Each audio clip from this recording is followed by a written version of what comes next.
Just as a way of introduction, first of all, again, just welcome everyone who's joining today. And this is actually our second monthly executive briefing. But before we dive into the panel, I want to quickly kind of frame the conversation of the why behind Exit Systems and why we created this platform in the first place. Most mid-market businesses are operating with latent enterprise value, and it's trapped inside misaligned systems and unclear strategy and siloed teams. And Exit Systems was built to solve that with one goal, and that's to help owners and founders, leadership teams transform from chaos to capital, one lever at a time. And that's why I'm displaying this infographic here. Just shows the different levers that we actually take advantage of. And we use AI diagnostics and a modular execution model, and it maps to all of these 18 integrated value levers. And with the idea that it addresses 5 key areas, and that is strategic clarity, operational maturity, financial health, cultural alignment, as well as legal and risk readiness. And so those are 5 areas that we then feather out and dive into. And it goes from recurring revenue models, which we will get into that a little bit more as we talk about cost containment and recurring revenue today. But it goes into cost containment, obviously, is what we're talking about today. But customer concentration, data as an asset, and so on and so forth. But all of these levers they directly contribute to a business being able to run easier. So a business that's easier to run, that's more profitable to operate, and significantly more attractive to investors and acquirers. And that's what Exit Systems looks to achieve for each of these levers. And each of these levers actually contains a value, and that results in increased valuation, EBITDA for any company, any business. So whether you're planning for a future exit or you just want your business to run without heroic effort, we believe in building value the right way. Significantly, or not significantly, but strategically and operationally and financially aligned. Those are the areas that we are really honed in on and are really good at. But that's what Exit Systems is all about. With that in mind, I'd like to then transition and shift into today's conversation about recurring revenue and really how cost containment plays a key role with that. And that's where our guests come in, Michael and Larry, and we'll let them introduce themselves. And also here with us is Bon Astor. He's also a strategic partner. Michael and Larry are strategic partners as well, but they also happen to be our special guests today, and can't wait to hear what they have to say. So I'm gonna turn it over to Michael and Larry. Thanks, Charles. Okay, let me share my screen. Charles mentioned a couple things about what Exit System does, and people may scratch their heads as to what does reducing costs have to do with recurring revenue. And we're going to tie those two together today, and we're going to talk about that. So what we're going to touch on is my story, because there's a lot of relevance to that, and it sort of talks about how I look at cost containment based on my experience, how growing a $16 million company to $500 million in 7 years, learned a lot, and we're going to talk a little bit about that. How do we avoid the landmines when we go through that kind of growth? And by the way, I didn't avoid them all, but it taught me how to avoid them now. And this is what we're doing with companies today, is to help them avoid these cost overruns, these issues that plague most companies.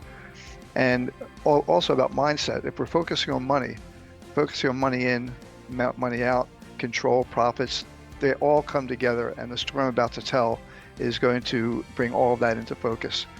And we're going to shift the mindset on the P&L just from profitability or process or sale preparation They're not mutually exclusive. We're going to talk about how they all come together. So here's the story. I grew up in a family business. My parents started a designer dress company called Albert Nippon.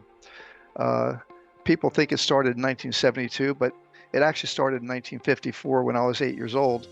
And my parents were actually pregnant with me in 54. By the time I was 8 years old, I was making boxes in the back of the stock room.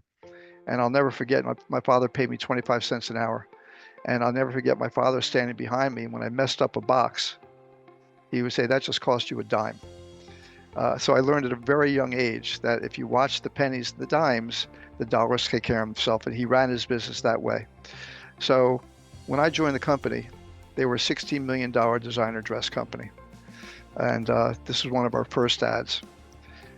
When I joined the company, some interesting things happened. Personal computing came into being. At the same time, so did CRM, or data. I talk about these two things because those are the two things that were major contributors into allowing our business to grow from 16 million to 500 million in just 7 years. What that was really about is data. And what we're going to talk about today is how data is letting us do things in terms of cost containment, cost reduction, that when I was in this company, when I was running this company, we couldn't do that.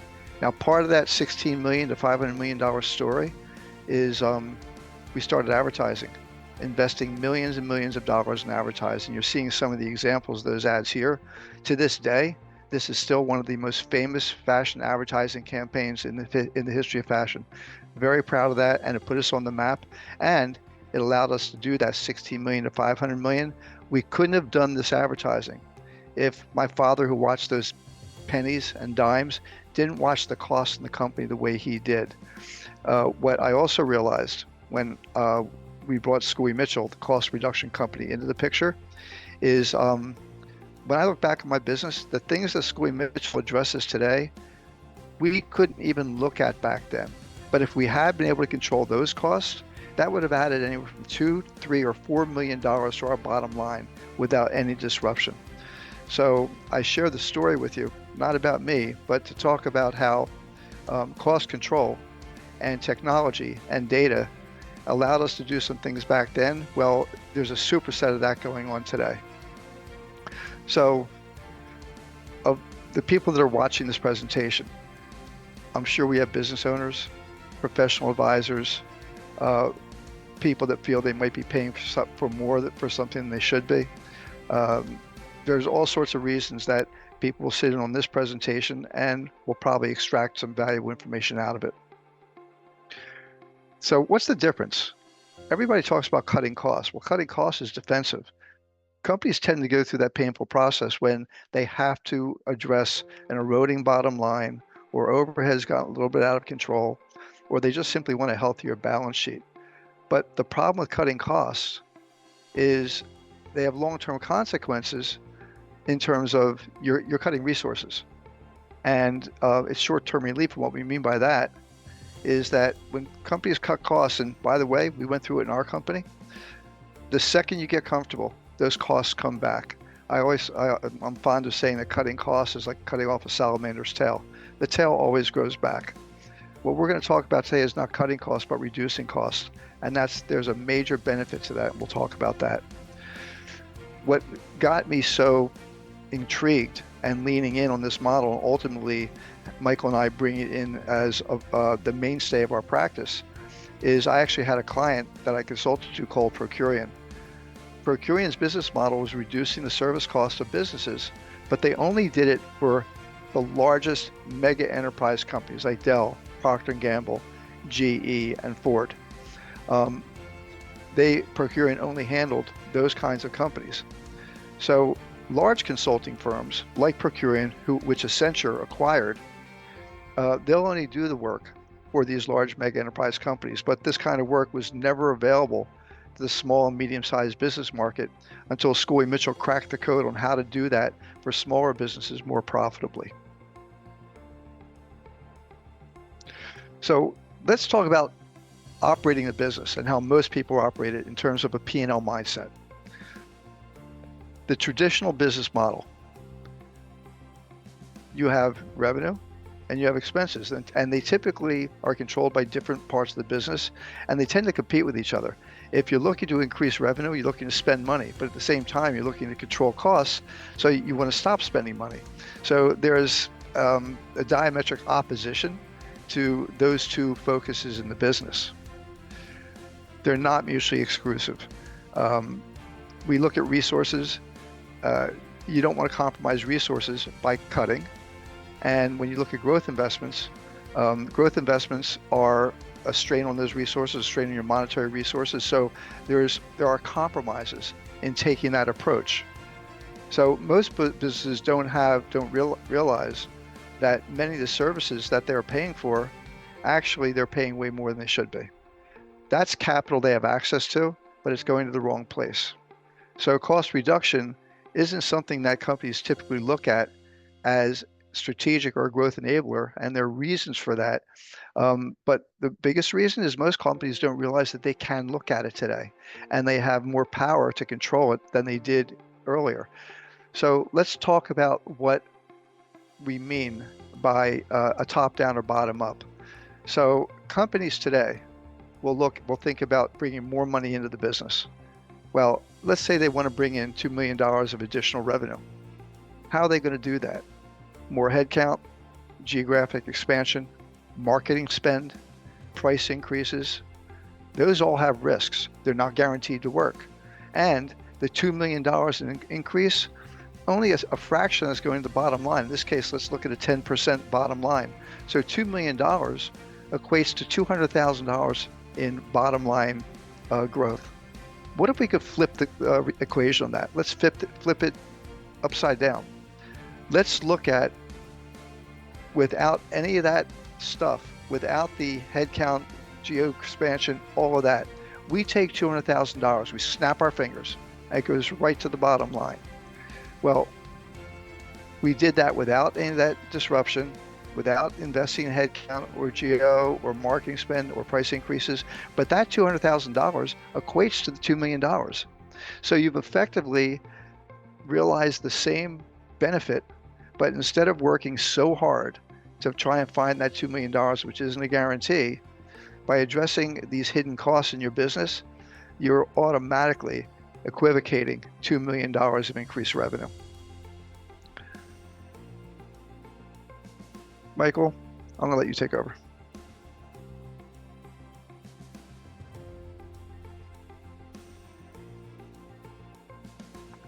Thanks, Larry. And when we talk about this, I like the analogy of peanut butter and jelly. Some people like peanut butter, some people like jelly. We all know it tastes better together. So we want to remove the either or decision, and you want to take a look at how you move that off your plate entirely and deliver the type of capital that you can then redirect towards that revenue growth that Larry talked about. Move ahead, Larry. And as Larry talked about, instead of generating $2 million in new revenue to get $200,000 the bottom line, we get that example to you. And remember, $2 million in new revenue doesn't come without risk. Think about everything that has to go into it: new people, new time, new efforts, marketing campaigns, sales campaigns, advertising campaigns. Some of it will work, some of it won't work. And by looking at savings, you have the opportunity to unlock those growth opportunities. And it really does create a competitive advantage through that type of operational efficiency that most organizations don't have. We talk about finding the awareness. Larry referenced the mindset. Think about it. And the expenses that we focus on as part of exit systems is what we like to call the set them and forget them things. They're the type of services every business needs. Not every business is going to have all of these, but they're going to have a significant portion of them. And where the hidden costs come in is that we've demonstrated through our work at Schooling Mitchell, working with over 34,000 clients over the past 25 plus years, most businesses are overpaying between 30 and 70% on these services. And the only way to guarantee paying a low price is by having access to the data that nobody else does. We've got experts, we've got data, we've got software that benefits our clients, helps them save, and we talk about that recurring savings again, and better prepares them for a potential exit, which is why we're all together here. You move ahead, Larry. I want to bring another point. When I spoke about technology and data earlier, and how that was a major contributor to that massive growth that we experienced in our fashion business, we've got a similar situation today. Because if you remember what I said was back then in our dress business, we couldn't have addressed these expenses because we didn't have the data. There was no such thing as data back then. So we didn't have 26 years of data. We didn't have the technology. We didn't have the AI that allows Schooley Mitchell today to do what it does. So once again, we've got technology and data allowing companies to do something that a relatively short time ago they couldn't do. And again, most companies don't address this either because they don't think the juice is worth the squeeze, or they don't know they can. So we hit upon those. Let's move ahead to the next slide. We'll just look at this very, very quickly because we have a few more important things. And this I want you to note that every type of business has the opportunity to find savings, whether they're small, whether they're large, one location, multi-location, whether you're making something or whether you're a professional services company, we've been able to demonstrate savings that impact the bottom line. And more importantly, prep these organizations for future sale, whether that's short-term or long-term. And one of the biggest ways is through immediate financial impact. Larry mentioned it, I mentioned it, that every optimized dollar hits the bottom line in a positive way without the need to increase sales and generate additional revenue. And those substantial savings, we typically achieve anywhere between 15 and 50% across multiple categories. We like to say on average, we save 28% across all the categories, but depending upon the business, where they're located and what they do, those things may obviously vary. And by unlocking that working capital, we can redirect those savings to more important things for the business. That could be hiring, more growth, R&D investments, debt reduction, paying your people more money, or putting more money in your pocket, or getting yourself ready in significant ways to sell your business. And lastly, one of the other things that we do besides just saving money, and this is part of the prep for sale and the prep for savings, is our services also on a monthly basis look at the bills that your company is receiving. We identify billing errors, we identify things that are working, that aren't working, making sure you're getting the right service level, and make sure you get that money clawed back to your business. So we're saving money. We're also taking that off the plate of your admin staff so they can do far more important things than analyze bills on a monthly basis. It's also important to point out that we've talked about how by going bottom up, the $200,000 hypothetically that we save a company equates to 2 million, but that's not entirely true, because that $200,000 you've already got the equivalent of those 2 million, but then what you do with that $200,000 could conceivably increase your top line even more. New salespeople, new marketing campaigns. So the multiple, the ROI on working bottom up by reducing costs and then taking that money to reinvest in your business actually has a far greater impact than increasing your top line by 2 million.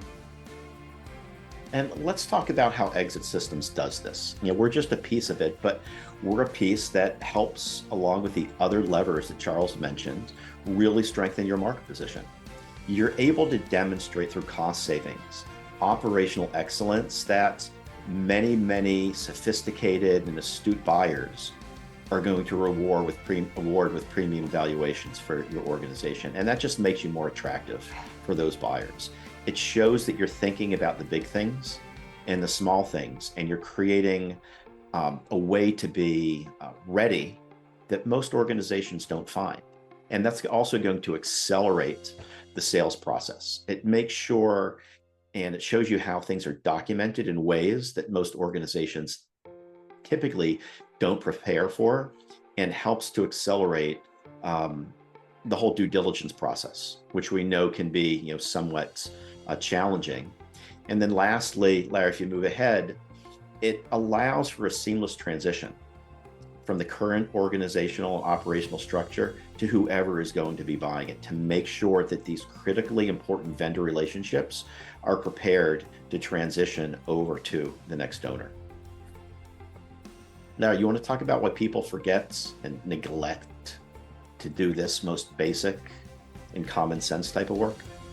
It's funny when we talk to people about having a no-fee structure and doing this work and only getting paid when we deliver the savings. That sounds wonderful, but people respond in unexpected ways. They respond with skepticism. Is it too good to be true? They respond with ego-driven responses such as, is this going to make me look bad? They think it's too much work. They don't realize that when we take on the work, we're taking it off of their plate. And most frequently, most companies tend to ignore those set them and forget them costs because a favorite saying of mine is the juice isn't worth the squeeze. Well, fact is these expenses don't dominate the P&L, but it's enough money that allows companies, as we showed earlier, to reinvest in their business without looking at extra capital that can have an incredible effect on the business. So this is very, very valuable money. And people work so hard to do things in their business to get the equivalent of 10K, 100K, 500K to their bottom line. How often does it only take 60 or 90 minutes to accomplish that? So it's something that every company should at least explore because when they talk with us and they engage with us, they're only agreeing to satisfy their curiosity. Once things are presented is when they'll make a decision. Do they want to move forward with our recommendations? Michael? Yeah, and really, when you work with exit systems, here's what you're going to get when we're focused on recurring revenue and as we've demonstrated the recurring savings. You're going to get more money into your business. You're going to get added time. You're going to understand your business in the marketplace better. And here's the important thing. This is what Charles really likes to touch upon when you get into these exit systems briefings. Let's say, we save you $100,000 a year as you're going through exit in 3 years. Yeah, if your business is one that, on average has a 5x type of multiple, that's an additional $1.5 million valuation. Think about it. For that 60 to 90 minutes that you have to put in just to get us some invoices, to understand your business, it absolutely makes sense. And the good thing about working with the exit systems team, it makes it so simple and so easy to get that type of premium valuation. So we've got some testimonials included in this deck that we're not expecting people looking at this presentation to read them, but they're in the deck where people see when they see the deck on its own. But there's a common thread that goes through all of these testimonials. There's actually three common themes that we hear all the time. One, I never thought that they would find this much money. I can't believe that I was overspending or being overcharged that amount. Number two, I thought it'd be so much harder to do it. And I thought it was going to be disruptive. And yet they find quite the opposite, that their fears are not founded at all, that it actually takes things off their plate and gives them more time to address the more important things in their business. And number three, I analogize that to what almost every person that has ever had a hip replacement says: I wish I had done it sooner. Every day that a company is ignoring this is a day that money's walking out of their business. So this is one of those times that saying time is money truly is not just a cliche, but quite accurate. So that pretty much wraps up what Michael and I were presenting today. Charles, I'll leave it over to you or to people on this call to answer questions or just feedback. Yeah, very, very good. And so just as a respect of time, so again, this is a briefing, but the value you guys delivered was exponential. Really love the amount of detail that really just talks about value. The whole thing was about value, whether it's from the very beginnings of Larry being an embryo until where we are today. Pretty much. Yeah, pretty much. So I really love it. I do have one question that I want to ask. And then, if anyone else has a question, but my question, just summarize why all that you shared, why is that important to a buyer of a business? You want me to take it, Larry? Go ahead. I'm thinking. You go ahead. It's when a business goes through a cost reduction analysis, it shows that they are thoughtful and that they're wise to understanding all the different, I'm going to use your word, Charles, levers of the business when it comes to the overall P&L. It presents the buyer with concrete documentation on how their vendor structure is set up. And if their vendor structure is set up properly for these basic set them and forget them expenses, think how well organized, structured that business is for the big things that they need to focus on. COGS, benefits, insurance, leases, partnerships. It's the small things that matter when buyers are looking to acquire a business. This is a very, very clear example of when companies can get it right and demonstrate that people are going to be, looking at a business that makes sense to purchase. There's also the factor that when a buyer is looking at a company that they're going to acquire, that they know has gone through that process. I can't tell you the number of times that Michael and I run into companies that are in growth mode. And one of the things that we help them address is the chaos that we encounter when, as they're acquiring companies or merging things, the chaos of the vendor structures and how much we have to clean up. For a buyer to know that they're going to a company that has already done that they've eliminated that chaos and they've got a structure and controls in place, that's a lot of peace of mind.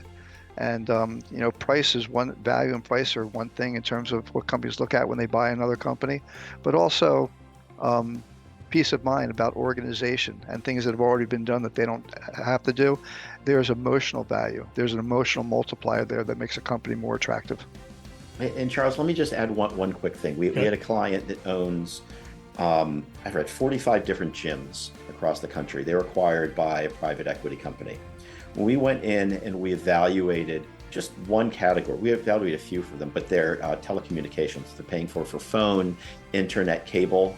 We realized that the company was paying for they were paying for bills for 5 locations that had been shut for anywhere from a few weeks to a few years. Think about that. That's just wasted money. And that was something that the CFO said, wow, we would not have been able to find that out without your team. That's awesome. And the one word that comes to mind for me is transparency. So that's what that creates, and buyers love transparency. Other questions from the attendees here? I mean, one that I got DM'd to me, but before I get the one that was DM'd to me, anyone else have something they want to share publicly? I see Victor came off I mute. think Victor came up. Oh yeah, but Michael, continue, please. The one that was sent to me is, does it really take a short period of time to get this done? And they said, like, he said, going through, I'm reading it just here, going through a P&L takes a pretty advanced analysis. So how can you actually get it done in that period of time? And my response to that is, we're not looking at a P&L. We're looking at a very small subset of expenses. And all we're really doing is working with our clients to determine what expenses do you want to analyze. And anything from waste removal to technology to facility supplies to how they take merchant card processing. And all we really need is a few months worth of the bills that the company pays. We may need some contracts, and then we're off and running. So it's not a deep dive into a P&L, which is a different type of analysis. That's why we can get our work done with such a low resource spend from our clients. Yeah. Well, thank you so much, Michael, Larry, and Charles, for your knowledge and your time. But what I would like to ask, if you guys know much about the startups. Victor, can you repeat your question, Yep. please? Do you guys have any knowledge regarding to the startups? Working with startups, yes. I mean, what's nice about when we work with startups, we do a couple different things. One, when companies are, let's say, very early stage startups, we work with them in a different way because they don't have a lot of track history to determine whether or not they've been, spending the right way. What we do is we help them get their vendor structure set up properly from the beginning. Think about it. If you're a technology CEO or services CEO or any kind of professional services startup, you're focused on the most important things. You're not going to spend hours looking at who's going to provide you the least expensive way to remove your waste, or the best opportunity for your wireless expenses, or how to get the right, facility supplies if you're creating a manufacturing plant. We can do that for you. And we do that in a completely different, consulting process. And that's a cool thing that, Exit Systems does as part of the overall package that they provide. Now, if a startup has been around for a few years, and we know some startups that have been around longer than just that startup mode, they're going to have a track record. We'll help them analyze that track record and determine whether they're doing a good job or they're not doing a good job. A little more than 95% of the time, we're going to find savings. In that, let's call it 5% of time, Victor, that they're really doing a good job, we tell them they're optimized. They're still going to get a detailed report that's exceptionally valuable, that they'll give to their accountant, they'll give to their auditor, they'll give to their bookkeeper, that shows how well that vendor stack is set up. And so that's another way that we work with startup companies. Can I ask, what are the most blind aspects that the startups doesn't see at the start? I mean, from my experience and having worked in over a dozen startups through the year, is startups just want to get stuff done quickly. They're not going to spend time researching multiple vendors, understanding where the company is now, where they plan to grow in 6, 12, 24, 36 months in order to have the right contract in place. They're just going to sign something, and as Larry said earlier, they're going to set it and forget it and not care about it until that contract may renew.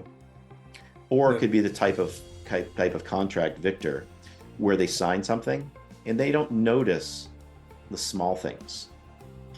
For example, a telecommunications company, when you're paying for wireless services, whether it's for a mobile phone or a device, they may add 50 cents here, a dollar here, several dollars month over month over month. Those are critical dollars that every startup needs. One of my favorite stories, which is dating me, is Jerry Yang from Yahoo. And he refused to buy staples back in the early days because you couldn't reuse them. He made sure everybody's using paper clips that had to be used over and over and over again. And that ties back to Larry's story. So what you're saying is that they have a lack of attention to details because of the work. Well, it's not a lack of attention to detail. It's just there's only so much bandwidth, and startups especially, most of the people, early stage companies, they wear multiple hats, and they make decisions about where they're going to allocate their time. And as Michael pointed out, when it comes to deciding on services, they're going to go. They'll go with the quickest decision. They'll probably end up going with the company with the largest marketing budget. They'll negotiate and they'll move on. What we do for those companies is we take that off their plate and we do a much deeper dive and a much more diligent assessment of what the vendor structure should look like. So it's not about lack of attention, it's about lack of time. I get you. An initial I think startup Juan has some input. Yeah. Initial startup, you're focusing on revenue. If you have no revenue, and they get within the startup, you get so focused on revenue, you forget about the bottom line. And that's why so many startups need A and B round funding, because they got revenue going, but they don't have any profits. They don't have anything to support that growth. So they have to keep getting more money because they're focused on more revenue. The higher the revenue, the more valuation. But when they get to selling the company, revenue is not the only or the prime number for valuation for sale. It's what is the profits. And that's what they don't pay a lot of attention to.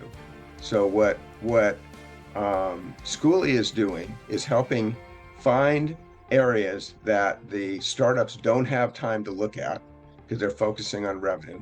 And then what Exit Systems does with some of my systems and other things we have is to track the finances in the company and understand where that money is going, and then find ways to turn the revenue into profits as quickly as possible. So we turn the revenue into valuation and into sale value for that company. Okay. And there's systems we've got, like the productivity system that I have. Within a year and a half, we can turn, we can increase the bottom line profits by a factor of 5 in a year and a half. And we've consistently done that with a half dozen companies. Okay. Those are great questions, Victor. The answers were tremendous as well. So hopefully that covered what you're asking. And we have 3 minutes left. And so Can I ask you the last one? Or comments? Can I ask the last one? Yes, sir. Absolutely. Cheers. So what signals should I look for to know that my product is truly solving a meaningful problem for users struggling with focus or consistency?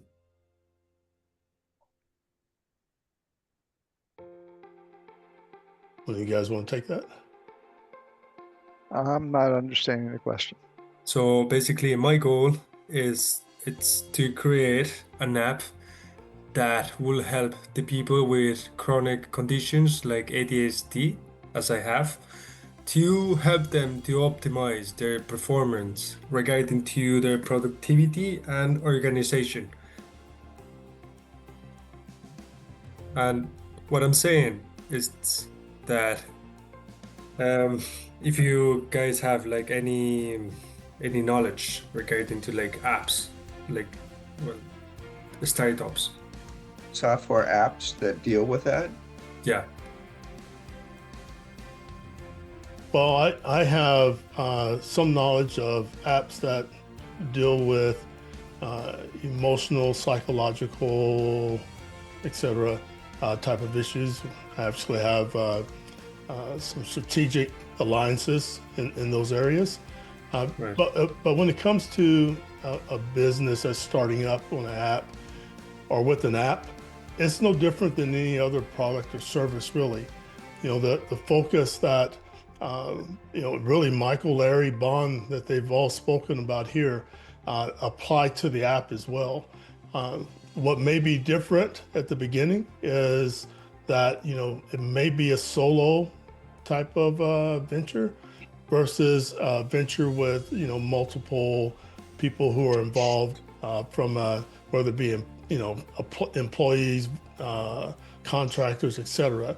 But what we do is help position that company to understand, how to organize appropriately so that they can then grow and scale, ultimately sell. But in the immediate impact is how they grow and scale. Yeah. Can I ask, what are the common mistakes founders make while creating startups at the start? They don't know what they don't know. Right. And plus, I think Michael hit on it earlier. I think it was Michael. Because the focus is really, they may begin from a startup standpoint. They create that particular startup because they want to eventually sell it. Ultimately, that's what most startups do, right? But they get involved with the day-to-day. They get involved so deep in the day-to-day, running the business, creating revenue, that sometimes they just forget the real reason why they started their business to begin with. Right. I have a contact that, well, basically, some of them, they try to do many startups because of the reason of because of the demand Like they need to know like the demand to see if the product will solve their problem. Yeah. So they had tried like more than 10 in total. They still failing. But what I was wondering if that strategy of like making many kind of like prototypes and for example like create like a launch page with the bot, well basically with the basic and the kind of like the standard concepts, at the same time having the bottom of like the what's it called, um the demo. I was Mhm. wondering if by doing that strategy will be helpful to see if the product will be demanded or not. Yeah, so this is my take. The other guys may have a different take. You know, when a company goes through multiple, or a founder goes through multiple startups, just iterating on a similar concept, you know, the question is, did they learn from the previous mistakes, right? And how are they then iterating on those mistakes so that they can uh, exponentially improve on the next offering? You know, what worked, what didn't work, what should I do better? Did I get the correct counseling and input, advice? That would then allow for a successful launch or whatever that, you know, have product or services. So that would be, you know, my position on that. And Right. So yeah, tell me. yeah, and so we're a little over, and so I want to respect the time of, you know, what we said we would do here. But Victor, certainly would love for you to schedule some time with us. You can email me directly at Charles at exitsystemsai.com. So Charles at exitsystemsai.com, and you know, we can arrange some time and, you know, talk through what you're looking at, as well as you know, have you take a very short diagnostic that will uh, identify some of those gaps that you may be dealing with as well. So, but first, love to have a conversation with you. Right. Thank you. Also, so basically, from the question that I asked you, would you say that is worth it to well to try like as many times until getting to the into the one that will rise? It's not uncommon. So I would say Yeah. it's not uncommon, but Cool. it's also approach, and we'd Right. love to talk to you about the approach. I get you. Yeah. Okay. Okay. Thank you so But much for yeah, your you're time. welcome. Thank you, Larry and Michael, for your input. Thank you, Bond, for your input. The presentation was awesome today, and so we will be looking forward to next month's executive briefing. But thanks to everyone who has joined. And again, please check out our website at exitsystemsai.com, or you can email me directly for additional information, set up meetings, etc. Charles at exitsystemsai.com.